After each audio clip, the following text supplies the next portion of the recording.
The Creative Course, ketika imajinasi menjadi beban. Pendahuluan. Antara kejeniusan dan kesendirian, mereka menciptakan dunia dari pikirannya sendiri, mewarnai kekosongan dengan gagasan yang tidak terpikirkan oleh siapapun, menemukan harmoni dalam kekacauan dan keindahan dalam kerusakan. Orang-orang kreatif adalah mereka yang bisa melihat apa yang tidak terlihat. Mereka yang bisa merangkai kata, suara, atau bentuk, dan menyulapnya jadi karya yang membuat dunia berhenti sejenak. Tapi di balik pujian, panggung, dan apresiasi, seringkali mereka menyembunyikan sesuatu yang lebih gelap. Sesuatu yang bahkan tak bisa disuarakan oleh seni mereka sendiri. Sebuah kehampaan yang terus menggerogoti dari dalam. Kisah-kisah yang berulang dalam sejarah.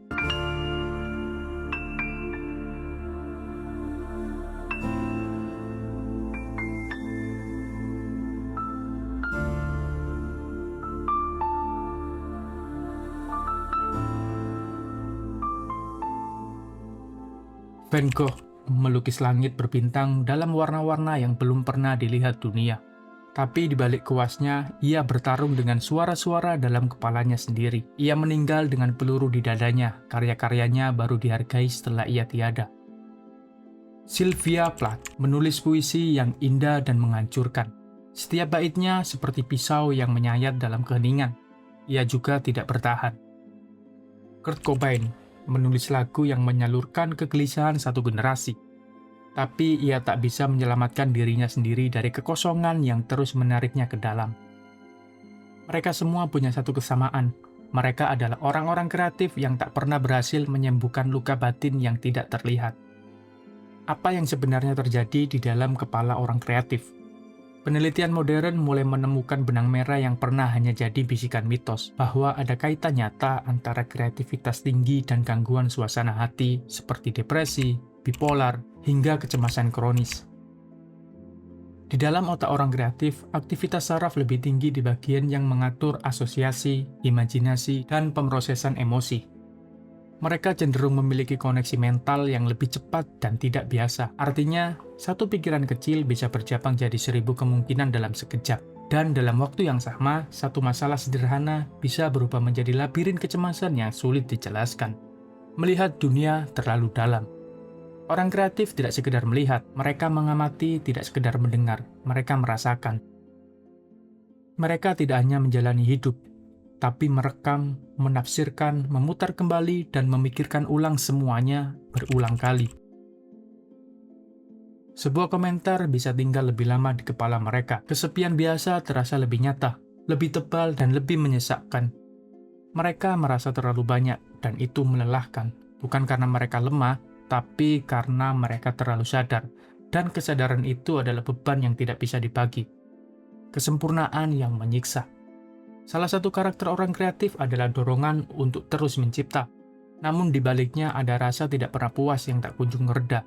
Karya terbaik pun sering terasa belum cukup. Apresiasi sebesar apapun tetap meninggalkan ruang kosong, karena yang dicari bukan pengakuan, tetapi pelarian. Pelarian dari pikiran yang terlalu bising, dari emosi yang terlalu dalam, dari bayang-bayang yang bahkan tidak bisa mereka lukis. Apakah ini kutukan? Banyak yang menyebutnya kutukan, tapi mungkin ini bukan tentang nasib buruk, mungkin ini tentang spektrum. Kreativitas lahir dari ketidakteraturan, dari keberanian menyentuh sisi emosi yang tidak nyaman, dan setiap kali seseorang menyentuh bagian itu, entah lewat musik, puisi, lukisan, atau bahkan ide, mereka juga sedang berdiri di tepi jurang yang tak terlihat. Bukan karena mereka ingin, tetapi karena di sanalah karya besar seringkali ditemukan. Akhirnya, apa yang bisa dipahami? Mungkin sudah waktunya berhenti mengagungkan kreativitas tanpa memahami luka di baliknya. Sudah waktunya berhenti menyamakan kejeniusan dengan ketidakwarasan atau menyebut penderitaan sebagai bahan bakar seni.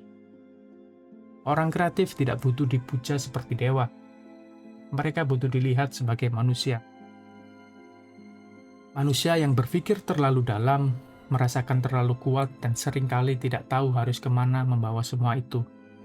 Dan terakhir, isi kepala yang tak pernah diam. Jadi, jika ada seseorang yang menulis lagu yang membuatmu menangis, atau melukis gambar yang membuatmu terdiam, Ingatlah, mungkin mereka sedang berusaha mengobati sesuatu yang tidak terlihat, dan jika kamu sendiri adalah orang kreatif dan merasa lelah karena isi kepala tak pernah diam, ketahuilah bahwa kamu tidak sendiri. Karena di dunia yang keras dan cepat ini, kadang yang paling butuh dipeluk adalah mereka yang terlihat paling penuh warna. Oke, bye.